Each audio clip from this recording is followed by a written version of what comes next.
Welcome friends. Movie की starting में हम आयरस और उनके पति डेविड को देखते हैं। इन दिनों वे काफी परेशान थी। उसकी रातों की नींद भी नहीं आती थी। सुबह होते ही वो चुपके से उठी और अपना मोबाइल लेकर घर छोड़कर निकल पड़ी। कुछ घंटों ड्राइव करने के बाद वो एक पार्क पहुंची। इसी पार्क में हम उसके बेटी की समाधि को भी देखते हैं, यानी कि उसका बेटा किसी वजह से यहीं पर मरा था। वो ये सब देखकर एक पहाड़ की किनारे खड़ी हो गई और नीचे कूदने ही वाली थी। तभी एक आदमी वहाँ पर आया। उसका नाम था रिचर्ड। वह भी जिंदगी से हार चुका था। एक आखिरी बार वह अपनी प्रॉब्लम आयरस को सुनाना शुरू किया। उसकी बातें सुनने के बाद उसने भी अपनी बारे में बताया कि एक हफ्ते पहले वे अपने बेटे और पति के साथ यहाँ आई थी। दोनों अपने आप में ही व्यस्त हो गए। इसके बीच उनका बेटा इसी पहाड़ से नीचे गिर गया। इसका जिम्मेदार वह खुद को ही मानती है, इसीलिए इसी पहाड़ से कूदकर प्रायश्चित करना चाहती है। एक दूसरे से बात करके रिचर्ड का मूड चेंज हो चुका था। जाते जाते वे आयरस को कहता गया कि आज का मौसम बहुत सुहावना है, तुम्हें ऐसा नहीं करना चाहिए। रिचर्ड से बात करके कहीं ना कहीं आयरस का भी मन बदल चुका था। वह भी उसके पीछे पीछे चल पड़ी। दोनों बात करते करते पार्क से बाहर चले आए। वहीं रिचर्ड अपनी कार आयरस के कार से बिल्कुल सटाकर पार्क किया था, जिस वजह से आयरस अपनी कार का डोर खोल नहीं पा रही थी। तभी रिचर्ड अपनी कार का छाता लेकर निकला और उसने आयरस को ऐसा तगड़ा झटका दिया कि वह तुरंत बेहोश हो गई। केवल टाई से लपेटकर हाथ पैर बांधा, गाड़ी के पीछे सीट पर सुलाया और उसको लेकर भाग गया। कुछ देर बाद वह होश में आई तो उसके सामने ड्राइविंग सीट पर रिचर्ड था। आयरस पूरा मामला समझ चुकी थी। वह जान लगाकर हाथ पैर छुड़ाने की कोशिश कर रही थी, लेकिन कोई बात नहीं बनी। वह स्मार्ट वॉच से इमरजेंसी कॉल लगाने की कोशिश भी कर रही थी। तभी रिचर्ड की नजर उसकी हरकतों पर पड़ी। उसने बताया कि इस इलाके में नेटवर्क नहीं है, इसीलिए उसकी कोशिश करना ही बेकार है। वो कहती है कि तुम ऐसा क्यों कर रहे हो, प्लीज ऐसा मत करो और मुझे मत मारो, मेरे बच्चे हैं। ये तो उसके शिकार का नाटक है। मतलब कि रिचर्ड बहुत ही खतरनाक आदमी था। वह ऐसा पहले भी कर चुका है। तभी रिचर्ड की बेटी का फोन आया। कल उसका बर्थडे था। वह अपने डैड के लिए परेशान थी। रिचर्ड ने जवाब दिया कि वह फिलहाल काम में बिजी है। वह काम निपटा कर जल्दी से जल्दी शाम तक लौट आएगा। ये सुन आयरस की धड़कन तेज हो गई, पर घबराने से बात बिगड़ सकती है, इसीलिए वह शांत होकर उससे उसके फैमिली के बारे में पूछने लगी। असल में उसकी वाइफ क्लोई बहुत खूबसूरत थी। वो दोनों एक दूसरे से बहुत प्यार करते थे। 5 साल के रिश्ते को वो एक झटके में तोड़कर निकल गई। जिसके साथ गई वो एक करोड़पति बिजनेसमैन था। तब से ही उसे लड़कियों से भरोसा उठ गया था। वैसे मेरे साथ क्या करने वाले हो? जंगल में उसकी एक छोटी सी कुटिया है, वहीं ले जाकर तुम्हारे बाल सुवारूंगा। तभी आयरस उस पर चाकू लेकर टूट पड़ी। हाथ लगाकर तो दिखा, उसी चाकू से वे अपने हाथ पैर खोल चुकी थी। दोनों के बीच लड़ाई के दौरान गाड़ी आउट ऑफ कंट्रोल होकर पेड़ में जा टकराई। रिचर्ड का सर फूट गया, पैर टूट गया, जबकि आयरस बिल्कुल ठीक थी। वो किसी तरह कार से बाहर निकले और आयरस ने उस पर चाकू तान दिया और हेल्प के लिए चिल्लाने लगी। मगर अफसोस, इस सुनसान जंगल के रास्ते उसकी मदद करने कोई नहीं आने वाला था। इतने में रिचर्ड ने जेब से एक सिरंज निकाला जो कि खाली था। दरअसल आयरस जब बेहोश थी तो उसने ये इंजेक्शन उसे लगा दिया था। कुछ देर बाद इस इंजेक्शन का असर उस पर होना शुरू हो गया। पहले उसकी उंगलियां सुन बढ़ने लगी, फिर धीरे धीरे उसकी सारी बॉडी अकड़ जाएगी, यहाँ तक कि वह कुछ बोल भी नहीं पाएगी। इसीलिए उसे दूर भगाना बेकार है। आयरस उसकी बातों में नहीं आई और जंगल की तरफ भाग निकली और तब तक भागती रही जब तक कि रिचर्ड उसकी आंखों से ओझल ना हो। वहीं रिचर्ड दूसरी ओर से चीख रहा था कि जितना भागना चाहो भाग लो, इंजेक्शन का असर शरीर में उतना ही तेजी से फैलेगा। मतलब कि वह सही भी देखते देखते आयरस की उंगलियां करने लगी। उसे तुरंत स्मार्ट वॉच में 20 मिनट का टाइमर सेट किया। फिर कुछ कदम ही आगे बढ़ पाई होगी, तभी उसके पैर भी अकड़ना शुरू हो गए। फिर भी वह रुकी नहीं और जैसे तैसे करके चलती रही। अब उसके पास सिर्फ 3 मिनट बचे हैं। वहीं रिचर्ड ठीक उसके पीछे ही है। उसे देखते हैं कि वो एक पेड़ से जड़ के नीचे छिप गई है। जड़ों में लगी काली चींटियां उसके चेहरे पर छाप लिए किसी तरह पर बर्दाश्त करती रही। रिचर्ड ठीक उसी पेड़ के करीब खड़ा था। जैसे ही वह कुछ दूर गई,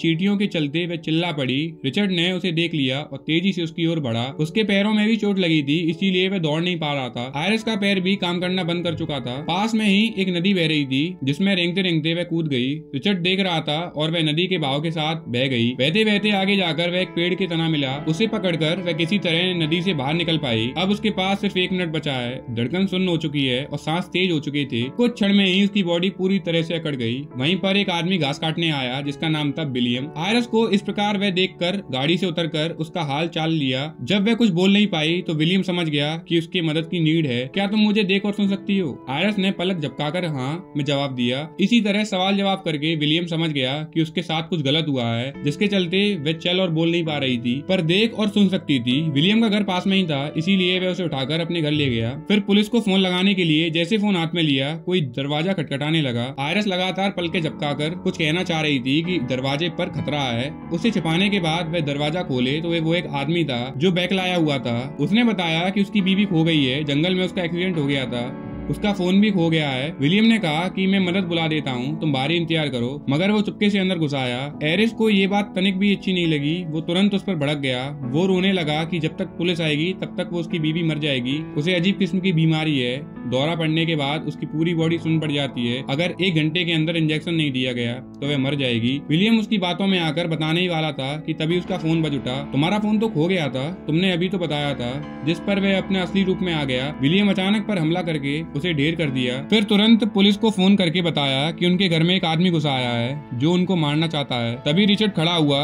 दोनों के बीच हाथापाई शुरू हो गई। अंत में रिचर्ड ने विलियम को मार डाला। फिर पूरे घर में तेल छिड़ककर आग जला दी। इधर आयरिस की बॉडी हील करना शुरू कर चुकी थी। उसकी एक उंगली काम भी करने लगी थी, जिससे वह अपनी उपस्थिति जाहिर की। मगर रिचर्ड सुन नहीं पाया। गाड़ी में बैठने के बाद उसे लगा कि जिस सोफे पर वह बैठा था आयरिस कहीं उसके पीछे ही तो नहीं थी। पता चला कि वह उसके पीछे ही थी, जिसे उठाकर वह विलियम की गाड़ी लिया और सीधे अपनी कार के पास पहुंचा। असल में उसके सारे काम की चीज उसी के अंदर थे। कपड़े वगैरह चेंज करने के बाद एक सिरंज और एक टाई निकाल इस वाली कार में रखी। फिर अपनी कार को टो करके ले जाने का जुगाड़ बनाने लगा, क्योंकि अगर उसकी कार किसी की नजर में आई तो खामखा उस पर शक हो जाएगा। इतने में एक पुलिस की गाड़ी आ पहुंची, जिसमें एक पुलिस वाला था। किसी ने इस गाड़ी का एक्सीडेंट को लेकर फोन किया था। रिचर्ड ने बताया कि अब सब कुछ ठीक है। असल में उसकी पत्नी ने बेटे के वियोग में हद से ज्यादा पीने लगी है। कुछ दिन पहले ही उनकी बेटे की मौत हो गई है, इसीलिए वे हर वक्त परेशान रहती है। इधर आयरिस के हाथ वगैरह थोड़ा बहुत मूव करने लगे थे। किसी तरह वे कार का विंडो खोली तो पुलिस वाले ने उस पर ध्यान गया।